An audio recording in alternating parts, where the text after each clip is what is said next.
గోడకు కొట్టిన బంతిలో తిరిగి వస్తాము. అదేదో సినిమాలో ఉంటుంది. తంతే గేటు కూడా అంతే రివర్స్‌లో మళ్ళా వెనక్కి వస్తుంది అనే ఓ బ్రహ్మానందం. అట్లా నిన్న కేటీఆర్ కూడా ఒక డైలాగ్ కొట్టాడు.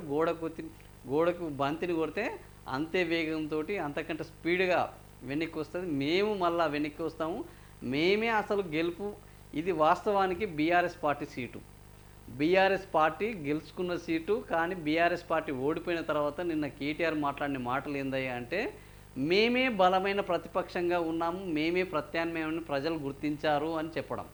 సో గెలిచిన సీటును కోల్పోవడం, గెలుస్తామని ఖచ్చితంగా చెప్పడము, నిన్న పోలింగ్ ముందటి వరకు కూడా గెలుస్తామని చెప్పడము, పోలింగ్ తర్వాత మేమే ప్రత్యామ్నాయ శక్తి అని చెప్పుకోవడంలోనే బీఆర్ఎస్ పార్టీ ఇంకా వాళ్ళ యొక్క ఆలోచనలు ఏ విధంగా ఉన్నాయి, వాళ్ళ అంచనాలు ఏ విధంగా ఉన్నాయి, వాళ్ళ ఆచరణ ఏ విధంగా ఉందనేది మనకు స్పష్టంగా కనబడుతుంది.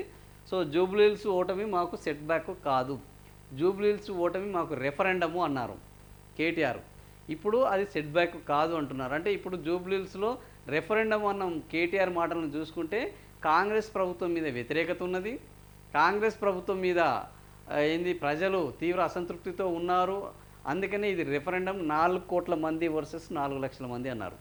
ఇప్పుడు 4 లక్షల మంది తేల్చేశారు. అందులో 2 లక్షల మంది ఓటింగ్కి వచ్చేసి కాంగ్రెస్ ప్రభుత్వం మీద వ్యతిరేకత ఉందా లేదా అని మీరు నిర్ణయించుకోండి, మాకు మాత్రం కాంగ్రెస్ ప్రభుత్వం బాగానే ఉన్నది, కాంగ్రెస్ అభ్యర్థిని గెలిపిస్తాము.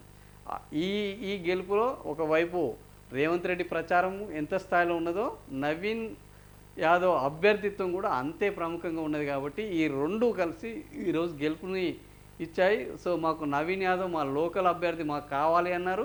కాంగ్రెస్ చేసిన ప్రచారాన్ని మేము నమ్ముతాము, కాంగ్రెస్ వల్లనే మాకు అభివృద్ధి సాధ్యమవుతుంది అని కూడా వాళ్ళు స్పష్టంగా తీర్పునివ్వడం జరిగింది.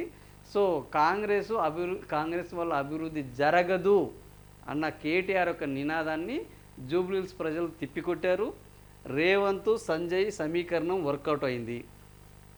స్థానిక ఎన్నికల్లో బలంగా కొట్లాడతాం, కేసీఆర్ను మళ్ళీ సీఎం చేసేదాకా నిరాశపడం, బీహార్లో కాంగ్రెస్ అడ్రస్ గల్లంతైందని విమర్శ. సో ఒకటి పోయింది, ఒకటి వచ్చింది. సో ఇక్కడ కాంగ్రెస్ పార్టీ గెలిచిన బీహార్లో దారుణంగా దెబ్బతిన్నది. ఇంకా వచ్చే ఎన్నికల్లో కాంగ్రెస్ పార్టీ ఇదే పద్ధతిలో ఉంటుంది అని కేటీఆర్ గుడ్డిలో మెల్లగా ప్రతిపక్షాలు సంతోషపడడానికి, కాంగ్రెస్ పార్టీ ఈరోజు విజయం సాధించిన ప్రతిపక్షాలు సంతోషపడడానికి, బీజేపీ సంతోషపడడానికి ఒక అంశం ఉన్నది. సేమ్ డే రోజు బీహార్లో ఎన్నికలు జరగడము, ఎన్నికల ఫలితాల్లో బీహార్లో అత్యద్భుతమైన మెజారిటీ సాధించడం. సో ఇది కేటీఆర్ మాట్లాడింది.